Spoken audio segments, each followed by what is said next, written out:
گھر ہمارا موجود ہے، سکون کی جگہ ہے، لیکن اس کے باوجود بعض گھروں سے سکون اٹھ جاتا ہے۔ گھر تو ہوتا ہے پر گھر میں رہنے والے لوگ گھر کے اندر بھی تنہائی کا شکار ہوتے ہیں۔ ذہنی ہم آہنگی ایک دوسرے کے ساتھ نہیں ہوتی۔ نسب کا رشتہ تو موجود ہوتا ہے لیکن دل کا رشتہ موجود نہیں، اس لیے ہمارے دین نے ہمیں گھر بنانے کا طریقہ بھی ارشاد فرمایا۔ میاں بیوی کے رشتے کا قائم ہونا گھر میں سب سے پہلی ضرورت ہے۔ قرآن حکیم نے کہا ہن لباس لکم وانتم لباس لہن، مرد عورت کا لباس ہے، عورتیں مرد کا لباس ہے۔ لباس زینت بھی ہوتا ہے، لباس بندے کے عیب بھی چھپاتا ہے، لباس کی وجہ سے انسان گرمی اور سردی سے محفوظ بھی رہتا ہے، لیکن یہ یاد رکھیں کہ لباس کا پورا ہونا بھی ضروری ہے، اس کا وجود کے ساتھ فٹ ہونا بھی تو ضروری ہے۔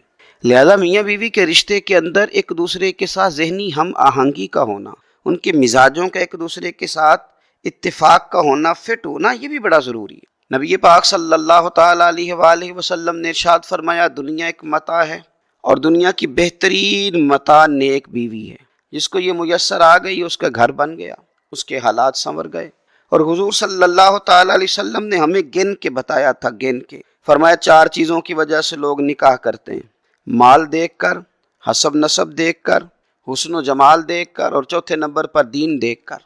فرمایا میرے غلاموں تم نے اس طرح کرنا ہے جب کسی خاتون سے نکاح کرو یا تم اپنی بیٹی کا کسی لڑکے سے نکاح کرو، دین دیکھ کے کرنا، پرہیزگاری دیکھ کے کرنا۔ ایک حدیث میں نبی پاک صلی اللہ علیہ وسلم نے فرمایا حسن دیکھ کے تم نکاح کرو گے تو ہو سکتا ہے اس کا حسن اسے ہلاک کر دے، مال دیکھ کے نکاح کرو گے تو ہو سکتا ہے مال اسے متکبر بنا دے، تم دین دیکھ کے نکاح کرنا، رب تمہیں برکت عطا کر دے۔ تو سب سے پہلے تو رشتے کے انتخاب میں آپ بیٹی کے لیے رشتہ تلاش کریں تو پھر بھی دیندار کا، پرہیزگار کا، اللہ سے ڈرنے والے کا، اس لڑکے کا رشتہ تلاش کریں۔ اپنے بیٹے کے لیے رشتہ تلاش کریں تو اس خاتون کا جو اللہ سے ڈرنے والی ہو، جس کا دل نرم ہو، جو رشتوں کے تقدس سے آگاہ ہو۔ حسن، مال، دولت، یہ تو چیزیں آتی جاتی رہتی۔ تو گھر کے اندر اگر آپ آسودگی حاصل کرنا چاہتے ہیں تو اس کے لیے سب سے زیادہ ضروری یہ ہے کہ گھر کے اندر آپ کا ماحول کس طرح کا ہے۔ حضرت سعید رحمۃ اللہ علیہ تابعین میں سے تھے، نیک آدمی تھے، محدث تھے، عالم تھے، درویش تھے، صوفی تھے، اللہ کے بندے تھے۔ ان کی بیٹی بڑی پارسا تھی، بڑی نیک تھی۔ بادشاہ وقت نے اپنے شہزادے کے لیے رشتہ بھیجا۔ دیکھیں اب ایک سوچ یہ ہے کہ میری بیٹی شہزادی بن جائے گی، کل کو ملکہ بن جائے گی، لیکن وہ سمجھ گئے کہ وہ جو لڑکا ہے اس کی طبیعت میں تو عیاش پن ہے، وہ شہزادہ تو ہے لیکن اس کی خواہشات بہت بڑی ہیں۔ تو حضرت سعید رحمۃ اللہ تعالیٰ علیہ نے بادشاہ سے معذرت کر لی، فرمایا میں اپنی بیٹی کا نکاح تیرے ساتھ نہیں کر سکتا۔ وہ کہنے لگا میں تو جس پہ ہاتھ رکھوں وہ اپنی بیٹی دینے کو تیار۔ فرمایا میں نہیں اپنی بیٹی کا نکاح تیرے ساتھ کروں گا۔ وہاں معذرت کر لی، لیکن ایک شاگرد آپ کے پاس حدیث پاک پڑھا کرتا تھا، بڑا نیک تھا، پرہیزگار تھا، متقی تھا، اللہ کو یاد کرنے والا تھا۔ حضرت شیخ نے اگلی صبح ہی اس سے فرمایا کہ تو نکاح کیوں نہیں کرتا؟ عرض کی حضور میں نہ دولت پاتا ہوں نہ مال و اسباب پاتا ہوں، کون مجھے رشتہ دے گا؟ تو فرمایا اگر میں اپنی بیٹی کا نکاح تیرے ساتھ کر دوں تو قبول کرتا ہے؟ اس نے کہا حضور یہ تو سعادت مندی اور فیروز بختی کی حد ہو گئی کہ اتنے بڑے شیخ کی صاحبزادی اور پھر اتنی نیک، پارسا اور اچھی اور اللہ سے ڈرنے والی خاتون۔ تو حضرت شیخ نے گھر جا کے اپنی بیٹی سے اجازت لی اور نکاح کر دیا، اور آخری جملہ اپنی بیٹی سے کہا، کہنے لگے پتر میں نے تیرے لیے دولت کا انتخاب نہیں کیا، میں نے تیرے لیے بہت اعلیٰ بنگلوں کا انتخاب نہیں کیا، لیکن اس شوہر کا انتخاب کیا ہے، اور تیرے شوہر کے لیے اس بیوی کا انتخاب کیا ہے جو انشاءاللہ مصلی پہ بیٹھا کریں گے، قرآن پاک پڑھا کریں گے، رزق کھائیں گے لیکن دیکھ کے کھائیں گے کہ حلال ہے کہ حرام۔ تو رشتوں کے انتخاب میں دیکھیں ایک ہے لباس جسم، اور میاں بیوی ایک دوسرے کے لیے لباس زندگی ہیں، ہن لباس لکم وانتم لباس لہن، زندگی بھر کا ساتھ۔ بہترین احتیاط اس معاملے میں۔ دوسرا اگر ہم چاہتے ہیں کہ ہمارے گھر میں سکون آئے تو ہمارا رب کہتا ہے یا ایھا الذین آمنوا قوا انفسکم واہلیکم نارا، خود بھی دوزخ کی آگ سے بچو اے ایمان والو، اور اپنے اہل خانہ کو بھی بچاؤ۔ دوسرا کام یہ کریں کہ کبھی رزق حرام نہ آنے دیں، کبھی نہ آنے دیں گھر میں رزق حرام۔ میرے نبی پاک صلی اللہ تعالیٰ علیہ وسلم نے فرمایا جو وجود حرام سے پلے گا وہ جنت میں نہیں جائے گا۔ کوئی شخص پسند کرتا ہے کہ اپنے بیٹے کو پالوں اور پھر اس کو آگ میں ڈال دوں، سجاؤں سنواروں اور پھر اسے زندہ جلا ڈالوں؟ اگر دنیا میں یہ پسند نہیں کرتا تو آخرت میں بھی اسے یہ پسند نہیں کرنا چاہیے۔ کرنے کا کام یہ ہے کہ یہ رزق حلال کی تلاش کرے تاکہ اس کا بچہ بڑا ہو تو حلال اور طیب رزق کے ساتھ اس کا خون، اس کا گوشت، اس کی ہڈیاں بنے